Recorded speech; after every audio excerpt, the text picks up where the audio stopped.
You know what really grinds my gears? A sitting president can't stop making shit up during a war summit, and we're all supposed to pretend this is normal governance and not the deranged fever dream of a narcissistic dumbass. The only thing necessary for the triumph of evil is for good men to do nothing. Often attributed to Edmund Burke, though disputed in origin, this quote captures the essence of what happens when we normalize presidential incompetence and accept the systematic dismantling of democratic institutions as mere political theater. The spectacle of incompetence, setting the stage for disaster. The air in that room must have been thick enough to chew on, a suffocating mixture of geopolitical desperation, performative stupidity, and the kind of cognitive dissonance that makes your brain feel like it's being wrung out like a wet dish towel. Donkey Trumpkins shuffled into that meeting like he owned the place, which, to be fair, he technically does own buildings in like 12 countries. But that's beside the fucking point. This wasn't a negotiation. This wasn't a strategic alignment of wartime allies. This was theater so goddamn incompetent, it made me want to puncture my own eardrums with a rusty fucking toothpick. Zelenskyy showed up in his signature military green, looking lean and tired in that jacket that cost more than Donkey Trumpkins' spray tan maintenance budget. And what did the sitting president of the United States focus on? The fucking clothes. Not the war. Not the millions of displaced Ukrainians. Not the strategic implications of a Russian invasion that has fundamentally altered the global order. No. He wanted to talk about the goddamn outfit, like he was a fashion blogger reviewing the latest runway collection at Milan Fashion Week. He looked very beautiful in his jacket, the man said. The fucking jacket. I felt my soul leave my body in that moment. As Michel de Montaigne once wrote, "When I examine myself and my methods of thought, I come to the conclusion that the gift of fantasy has meant more to me than any talent for abstract positive thinking." And here we were, watching fantasy replace policy in real time, watching the gift of delusional thinking substitute for actual leadership. The rainbow of batshit insanity, navigating the dumpster fire. The meeting lasted about 35 to 40 minutes, and in that time, Donkey Trumpkins managed to compress more bullshittery into a single conversation than most politicians produce in an entire presidency. It was like watching someone play international affairs on hard mode with a controller that had half the buttons broken. Everything coming out was either nonsensical or actively dangerous, and sometimes, horrifyingly, both. First, there was the railroad comment. A Democrat senator who wants to build a railroad from the mainland to fucking Hawaii. Not a tunnel. Not some advanced transportation system. A goddamn railroad. As if we're still in 1887 watching Cornelius Vanderbilt carve empires across the continent with iron and ambition. I sat there, skin crawling, wondering if this came from an actual conversation, or if Donkey Trumpkins had just snorted some particularly potent line of fantasy that morning. The claim was so preposterously dumbass-faced that it sounded like something a kid would make up to impress his friends at lunch, except this dumb fuck said it to the president of a country engaged in an existential war for its survival. Then, and this is where my blood pressure genuinely spiked into the danger zone, he said Putin should have won this fucking war in a week. In a week. While standing next to Zelenskyy, while the Ukrainian president watched him advocate for Russian victory. Straight-up pro-Russian propaganda vomited directly out of the American president's mouth, like he was possessed by some Cold War demon, like his brain had been hijacked by Kremlin hackers, and this was the most efficient way to transmit Moscow's talking points. The shitcock energy of that moment was absolutely transcendent in its awfulness. Zelenskyy's face in that moment, the slight flicker of disbelief, the micro-expression of someone realizing they're talking to a fundamentally broken individual, that was worth documenting for posterity. That was the look of a man watching his last military aid evaporate before his eyes, replaced by praise for the enemy committing war crimes against his people. As Bertrand Russell argued, do not fear to be eccentric in opinion, for every opinion now accepted was once eccentric. But there's a goddamn difference between eccentric and catastrophically treasonous, and Donkey Trumpkins was operating in a territory so far beyond eccentric that Russell himself would have needed a fucking map. The thing about Donkey Trumpkins is that he mentions Biden twice, and Barack Obama 3 separate times in this meeting. 3 separate times. In a room with a wartime ally. The obsession was so thick you could have bottled it and sold it as a psychological case study to every university in the Western Hemisphere. He couldn't even engage with the present crisis without dragging his predecessors into the room like invisible ghosts, haunting every second of conversation. It was the conversational equivalent of taking a shit at a dinner party and then blaming people who attended parties 40 years ago. A reporter, a woman with an accent, asks him a question, and his response is to ask where she's from. When she says Ukraine, he says, "Ah, okay," like she'd just revealed she'd been sent by aliens. This wasn't the first time he's done this dance. Every female reporter with an accent gets the same dumbass interrogation, the same "where are you really from" vibe, like there's a surveillance apparatus running in his skull constantly checking immigration status. The ass-dickery of that particular tick is almost meditative in its consistency. The fever dream gets worse. Where reality goes. Today Zelenskyy gets asked what the difference in leadership is between donkey Trumpkins and Biden. Here's a man in the middle of an existential conflict for his nation's survival, and the best he can muster is, Biden isn't president anymore. He can't do anything about this. It's the kind of diplomatic burn you deliver when you realize that your conversation partner is genuinely broken at the foundational level. But donkey Trumpkins? He says one of them is extremely competent, and the other is grossly incompetent. I'll let you guess which side of that horse shit he put himself on. The self-regard was so staggering, so completely divorced from any measurable reality, that I felt like I was watching someone live in a parallel dimension, where up is down and competence is measured by how much you talk about yourself. Here's where it gets truly scumbag-level absurd. Donkey Trumpkins accuses a Ukrainian reporter of being a plant, pre-planned by Zelenskyy, like there's some elaborate conspiracy to ask legitimate questions. The paranoia is so thick you could use it as drywall compound. He's standing next to a fucking wartime president, and his brain is immediately running through scenarios where everyone is lying, scheming, orchestrating against him.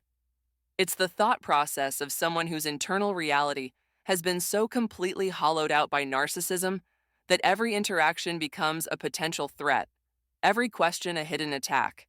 Then he starts talking about Melania and missing children in Ukraine like he's reading from 3 different scripts simultaneously. He mentions Melania getting 8 kids back, which is such a vague and profoundly dumbass statement that I had to read it twice to make sure my brain wasn't malfunctioning. And then he conflates the lie about 300,000 kids off DACA rolls with supposed missing Ukrainian children, dragging out some number like 2,000, then immediately dropping it down to 300, like he's just checking random numbers from a lottery machine to see which one lands better. The cognitive fuckery required to mix those narratives together is honestly impressive in its incompetence. As Peter Singer once noted, the capacity for sympathy is central to ethics. And here we have a president with such a profoundly shattered capacity for sympathy that he can't even maintain internal consistency when discussing missing children. The shit-ass energy of exploiting human suffering for talking points is just jaw-droppingly contemptible. Historical revisionism and dick-droppings. When facts become enemies, Donkey Trumpkins claims we only recently started studying drone warfare because of Ukraine, conveniently forgetting that America has been obliterating wedding parties in the Middle East with drone strikes for approximately 30 goddamn years. That's 3 decades of collateral damage, 3 decades of standardized child vaporizing technology, and he's sitting there acting like it's some novel development born from Ukrainian conflict. The way he rewrites history is like watching someone take a perfectly good tapestry and set it on fire, while insisting it's actually becoming more beautiful. B-52 stealth bombers. That's what he calls them. Except B-52s are not stealth bombers. They're ancient, lumbering dinosaurs that have been flying since before most of us were born. Stealth bombers are B-2s, completely different aircraft. But Donkey Trumpkins is too busy being a dumbass-faced fuckwit to remember which strategic aircraft system he's supposed to be praising, so he just smooshes them together and hopes nobody notices. Spoiler alert, we noticed. Everyone fucking noticed. It's the conversational equivalent of calling a Ferrari a Honda because they both have wheels. The tariff commentary is where the bullshittery reaches its absolute crescendo of ass-baggery. He claims China has been on a one-way street of taking from America for decades, conveniently forgetting that his entire fashion empire was literally manufactured in China. His hats, his ties, his suits, all of it, coming from the same country he's ranting about. It's hypocritical to the point of comedy, Except nothing is funny when you're watching someone in charge of nuclear weapons engage in this level of conceptual incoherence. He wants 150% tariffs on China come November 1st. 150%. Do you understand what that even means? If you do, you're ahead of Donkey Trumpkins, because the motherfucking tariff math doesn't work the way he describes it. He thinks tariffs function like some magical value-adding tax, when they're actually consumption taxes that get passed to consumers, making goods exponentially more expensive for regular Americans. But facts are the enemy of narrative, and his narrative requires tariffs to be miracle weapons that drain Chinese coffers, while American wallets remain full. The dumbass-faced energy of that economic illiteracy is almost refreshing in its consistency. The Nobel Prize complex and the submarine murder investigation, Donkey Trumpkins, gets fucking thirsty about Nobel Prizes. Just absolutely parched for international recognition. He mentions that if Zelenskyy can solve the next war, he'll get a Nobel Prize. Then he immediately pivots to how he himself never got one, even though he solved one war. A woman got one? Very nice woman, he says, though he has no fucking clue who she is, and apparently that ruins everything for him. This isn't even international diplomacy anymore. This is a man-baby with an international megaphone complaining that someone else got a toy he wanted. The submarine moment is where it pivots from incompetence to potential war crime territory.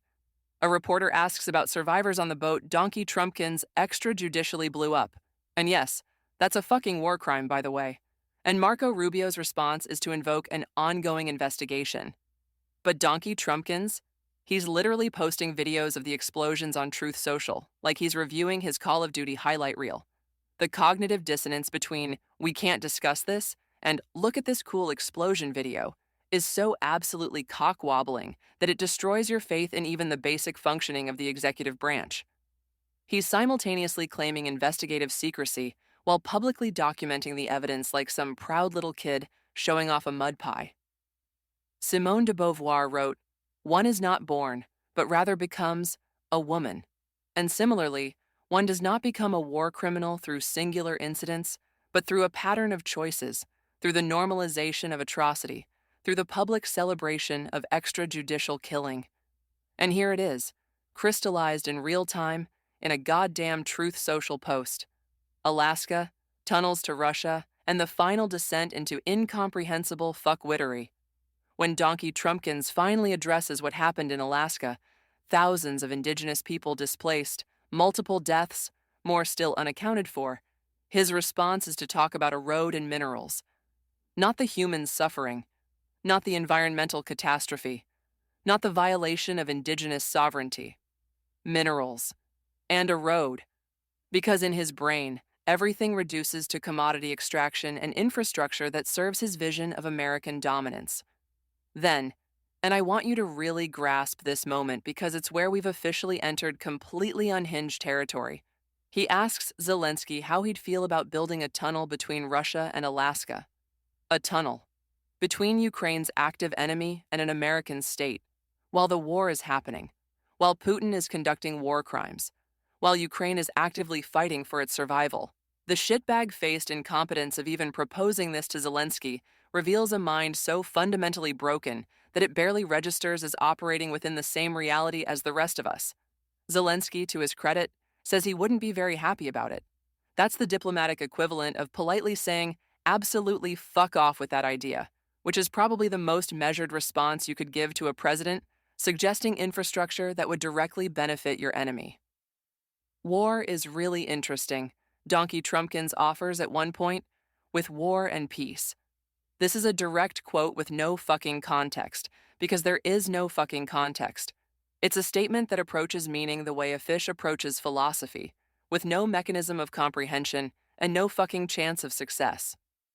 John Dewey believed that education is the most powerful tool for changing the world, and I'm genuinely starting to believe that what Donkey Trumpkins missed wasn't just education, but several fundamental levels of cognitive competence that most humans take for granted. The conclusion, where democracy dies in daylight. The final statement, the absolute cherry on top of this catastrophe, is that Putin offered everything and doesn't want to fuck around with the United States. That's the President of the United States speaking with obvious admiration for a dictator actively committing war crimes, spoken in the presence of that dictator's victim. It's not a gaffe. It's not a misstatement. It's a clear articulation of preference, a verbal genuflection to authoritarianism, broadcast live to the fucking world. As Isaiah Berlin noted, to realize the relative validity of one's convictions and yet stand for them unflinchingly is what distinguishes a civilized man from a barbarian. And what we're witnessing is the inverse: a man with no conviction beyond self-aggrandizement, no understanding of democratic principle, no capacity for the very civilizational commitment that separates functioning societies from dumpster fires. The meeting was 35 to 40 minutes of unfiltered balls-out incompetence, a wartime summit reduced to vanity, narcissism, and the systematic dismantling of American credibility with every incoherent syllable. And the most terrifying part? About 40% of Americans probably watched this and thought it was strong leadership. That's the real war crime here. Not what was said to Zelenskyy, but what it reveals about a substantial portion of the American electorate that sees this and nods along approvingly. Welcome to the end times. Apparently, they're live-streamed and filled with rambling tangents about railroads to Hawaii and Nobel Prizes that will never come. The dumbass-faced stupidity is no longer anomalous. It's become the operating system.